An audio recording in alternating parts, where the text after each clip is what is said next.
Hello and welcome to Let's Play Jak and Daxter, the Precursor Legacy, with me, Mr. Muckluckable.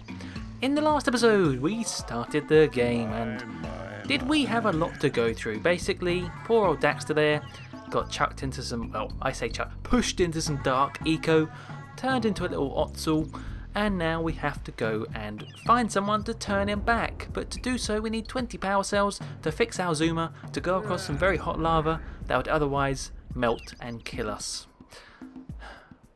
Oh, and then we had to learn about all the different types of eco and moves and cells and everything. So, with that out of the way, we can kind of calm down now. And what is he saying to himself over there? What are you doing? Some brave adventurers you two are. Back already and without clearing my block eco-harvesters. They're on the far side of the beach, boys. Now, get moving! Oh, okay then. Just watch out for his piranha plant. And okay then, we'll go, fine. So yeah, now we've got to try and collect 20 power cells. We are currently on 4. And we're now on Sandover Village, and that'll give us an opportunity to get a few more. That's what we're going to do today's episode, is have a little look around this lovely place here. I forgot to mention a couple of things last episode. Number 1, triangle gives you first person view. Oh, look at that view. It's beautiful. It's beautiful.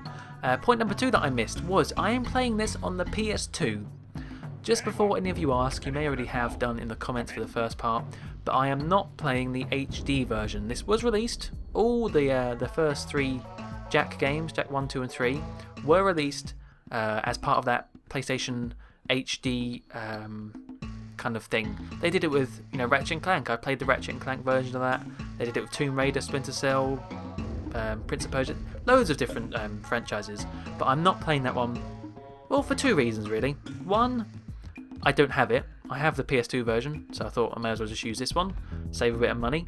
But also 2, I don't know what it is. I don't know what it is about the HD one, but it doesn't have the same feeling for me. It just doesn't have the same, like playing on the good old proper PS2 just feels right to me. It just feels good. So I'm not going to play the HD one, even though it does look quite nice. I feel much more comfortable on the good old PS2. And with that, let's go talk to Kira. There she is. She's working hard on the zoomer, but I think she might have something else to tell us about vents. Hey, baby! What do you say you and I go cruising on this A-Grav zoomer? Rule number 1, I don't date animals. You don't know what you're missing. Listen, if you need something to keep you busy, my father always talked about an ancient precursor pipeline hidden deep underground. Some of these pipes end in vents from which eco flows freely, and some have been capped off so that the eco is sealed back. There must be a way to turn the capped vents on. I traced part of the pipeline back to the Forbidden Temple. Maybe you should look there for some type of switch. Okay then, well yes, much like we saw with the blue eco vent, there are other ones that we must unlock, which we will do later on down the road, quite literally down the road. But yeah, look at this, Sandover Village, and this is a lovely place, full of some, I'm going to say some lovely people. There's some nice characters here. I will warn you now, this episode is going to be probably a lot of cutscenes, because we're going to talk to basically the whole village, which is about 3 or 4, maybe even 5 people, and along the way we're going to try and collect some of the scout flies and the precursor orbs as well. But first stop is to talk to a very important figure in the village. Oh, jump straight past him, and that is the mayor. Hello, Mr. Mayor. Oh, don't tell me that you two have problems as well. The first I hear of monster sightings near the village, and now this. See those gears up there, boys? See them? See how they're not moving? That means our village has no power. The eco beam coming from the jungle temple has been interrupted. And boys, everyone's too frightened to go out and find out what's happened. Did you pay the bill? Yeah. Oh, you're funny. Now look, if you two fix the eco beam, I'll give you a power cell. Oh, and another thing, If by any chance you're interested in making a contribution to my re-election campaign, I might be willing to part with yet another power cell. The minimum contribution is a very modest 90 Precursor Orbs. Okay then, well fair enough, we do need to fix the whole power source. Blue Eco is obviously what they use as power. That's fair enough. But the second point, helping him to get re-elected, I assume he's mayor of the village, and there is literally like 5 people in this village. Does he really need to work that hard to become mayor? Come on, you lazy guy. Is there a, oh there is a scout fly. Let's grab this. You can usually hear scout flies before you see them. That whirring, kind of whizzing, that means they're somewhere nearby. Come here. Hey! It looks like scout flies are always in red boxes. Yeah, we learned that in the tutorial. Thanks, Daxter. Someone wasn't paying attention. Is there one in here? No. Okay then. So there's the mayor down. Who to speak to next? Well, I think it's quite important to first grab this scout fly. Oh, tried to. I wonder who lives here. Oh, I know who lives here. All the fish and the nets and the fishing rods. We'll meet who lives here later on, actually. It's the fisherman. But we'll now meet... I think it's time to meet our uncle? Yeah, let's go talk to this guy. Hello. Well, hello there, my dear boy. You've caught me at a most inopportune moment. I was to set off on my journeys yesterday, but I seem to be a spot short on the old Precursor Orbs. I would have pledged my word that I had 90 of them, but I gather that your young friend, the little annoying, miserably ugly one, might have just pilfered them as a sort of a spot of fun. Anyway, would you be kind enough to loan your dear old uncle 90 Precursor Orbs so he can get underway? I would offer you a power cell in return. Okay then, you lazy old man. Although, he says nephew, like uncle, and he's wearing quite similar clothes to us. Look at the blue. More Precursor Orbs. Yeah, but I think it's never been officially... Well, Naughty Dog never said if he actually was his uncle, and I think later on in the games there's something that would contradict him being his uncle. So I don't exactly know why they say that. Maybe it's just like an old man saying, just being kind of chummy. But maybe he is, because we do look quite similar, Anyway, there's another... You notice as we get more people talking to us, we'll see we have more options, more missions to do. So now we have bring 90 orbs to the mayor, bring 90 orbs to your uncle. It says it right there. And obviously, as with every level, free 7 scout flies. How are we doing for orbs? Absolutely none. None out of 50. Okay. Fine, let's go back then. Ooh. But you can definitely see now how the orbs act as the currency of the game, because it's just, you're going to see a lot of those missions where it's pay me 90 orbs, sometimes even more, and I'll give you a power cell. So here's another lovely little old lady. I think she's a bird watcher. Hello. Oh god, she's very weird.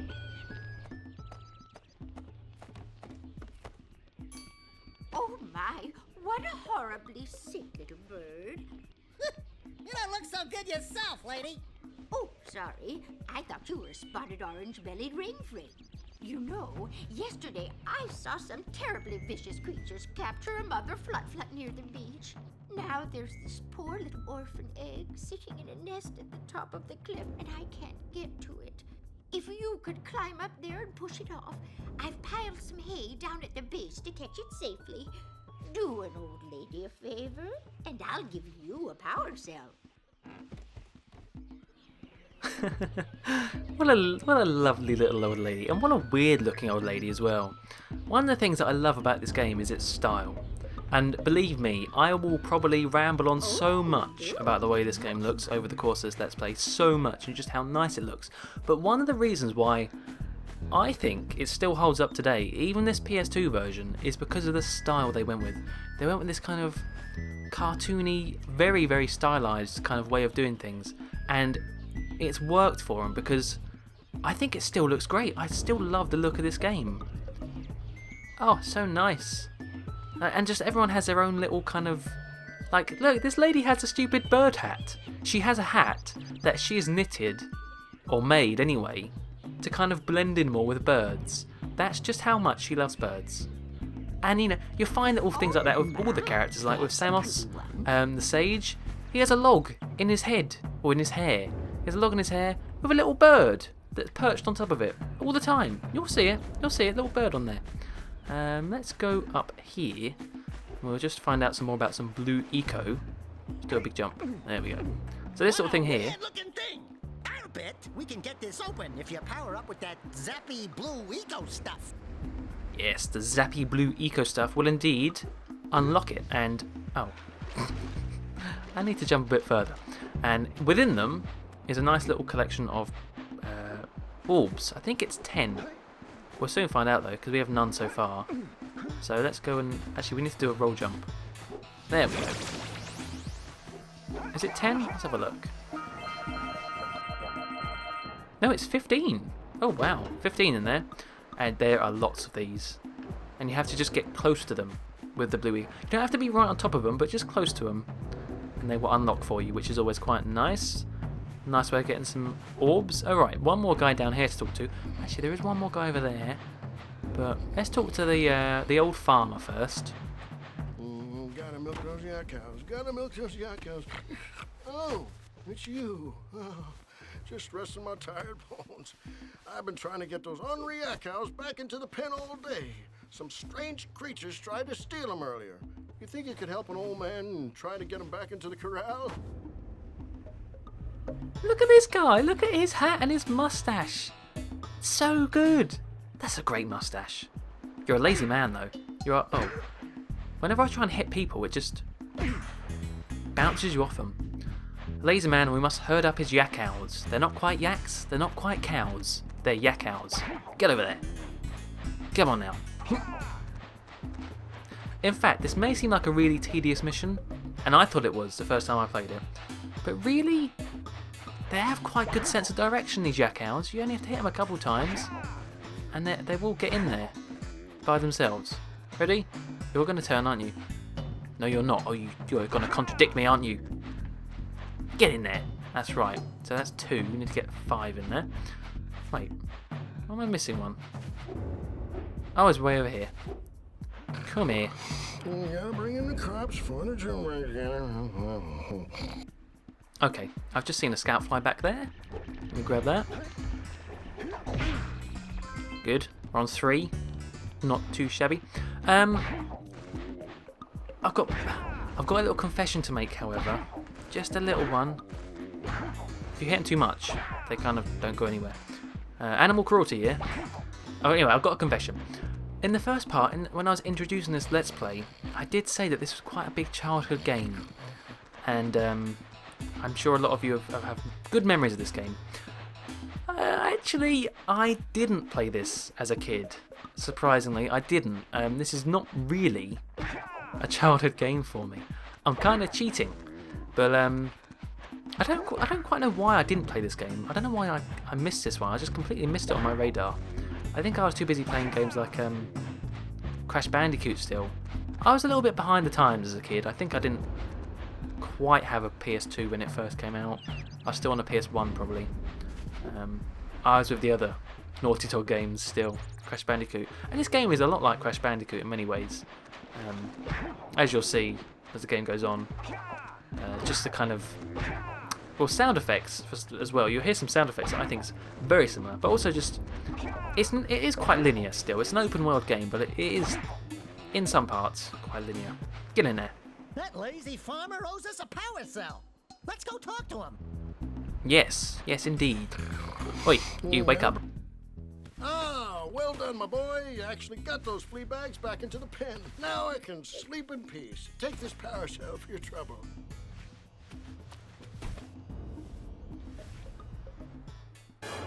Thank you very much. Oh yeah, look at his little breakdancing. So good. So good. Great, we're on 5 power cells already. We're a quarter of the way there. But being 100%, we're going to have way more power cells than necessary by the end of this. If we go up here, this is actually the way to Fire Canyon. So This is actually going in completely the wrong direction. We can't go over here yet. But the reason I'm showing you this is because Sandover Village, and I think there's 2 more examples of this, is a village. It basically acts as the hub for a certain section of the game. So this is the hub of the first act. And as the hub, it has different pathways leading to different areas. That's one of them. Fire Canyon, that leads to the next hub. Over this way, we have the Forbidden Jungle, which is a level. There you go. So there's a kind of branch off that way. Grab those power cells. And back over there, we have Sentinel Beach.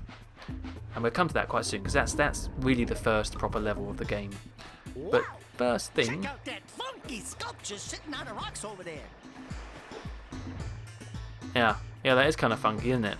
But before that, I want to grab this. 4. Good. Let's go investigate the funky sculpture, who is actually kind of creepy. Can I make that jump? Where do I go from? Where did I come from? Where did you go? Go. Alright. Do some long jumps over here. Oh, I made it, thank goodness. Oh, another scoutfly. Good. Almost got all of them now. I think I know where the last 2 are, maybe. But before that... This must be a Precursor Oracle like the sage always goes on about. I hope they weren't as ugly in person. Well, it's quite ugly, but... Oh no, butterflies come back. I wanted to... Ah. Oh. Okay, fine. Let's talk to this creepy looking thing. It also sounds creepy as well. Who awakens the Oracle? Wait, one of you has the light within. From before time, I have watched and waited for the true hero to return. Present to me 120 Precursor Orbs for each power cell I contain. You greedy statue. Not even 90 Precursor Orbs. 120. God. But yeah, very quickly, I was saying about the whole Precursor legacy and how it is explained in this game. Sometimes obviously and sometimes a bit more subtle, but if you remember last episode on Giza Rock, I showed you that kind of weird looking face thing. Had like 2 big blue eyes and a kind of snout. That was kind of similar to this, doesn't it? Big 2 eyes and a snout. Yes, you'll see this kind of shape a lot in the game. It's basically the Precursor's sort of symbol. You'll find it in statues and the buildings and the robots. Yes, that's right, robots. But yeah, so we've got to come back to him when we have a few more, well, a lot more orbs. God blimey. Luckily, they don't actually disappear once you spend them. Or do they? No, they do, don't they? Oh god. So we won't have very many orbs for a long time. Keep spending them all. So that's pretty much it for this side of Sandover Village. As I've mentioned, it goes onto the Forbidden Jungle that way, so... Are there any orbs in this thing? Like a kind of... No. Okay then. So, oh, look at this. Look at this. Look what's happening. This game, there's so many things about this game, I can't keep up with it all. But this game actually has a day-night system. It's actually turning night. Look at the sky. It's getting darker and the lights are getting brighter. It's beautiful. So it actually cycles through day and night. Quite often you'll notice, and it does change a lot. Let's go down here. Oh. So that's 6, and 7 should be just around here. Ah, there you are.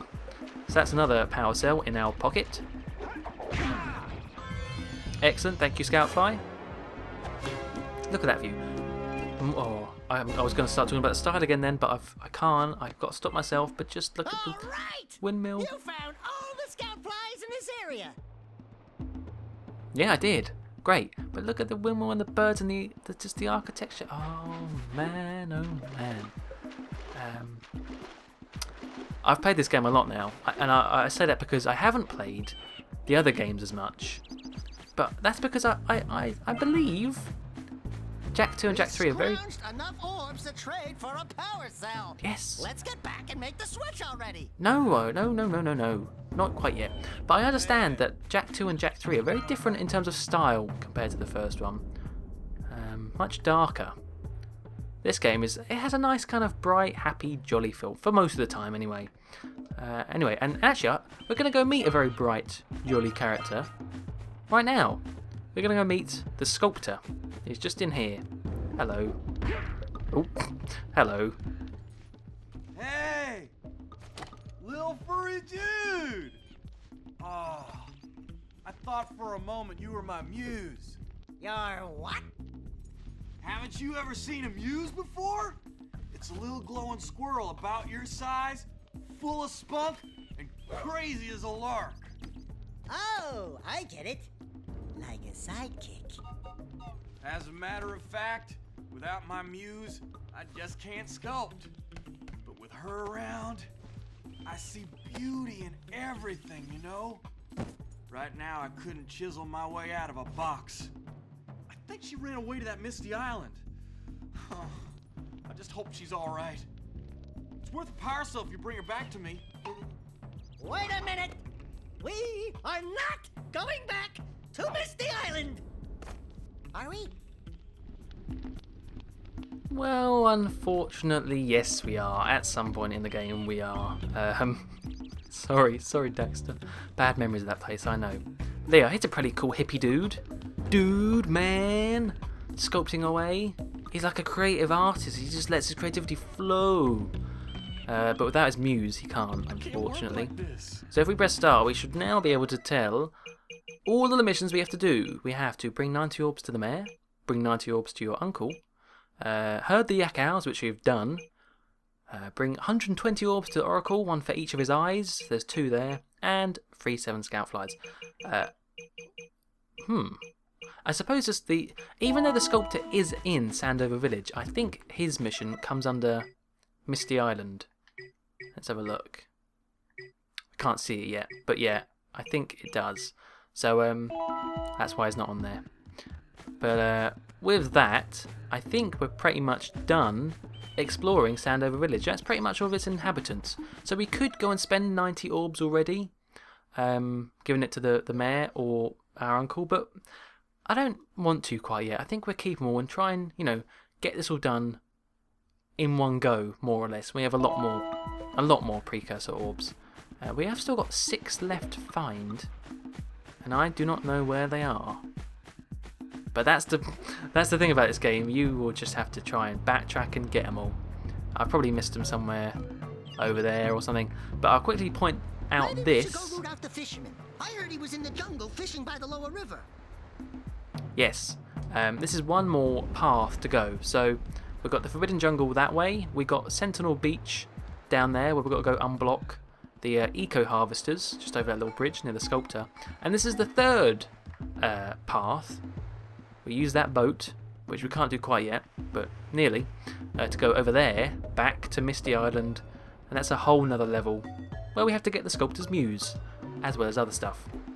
But with Sandover Village pretty much explored, damn, those last few orbs are going to bug me, but there you go. What more can you do?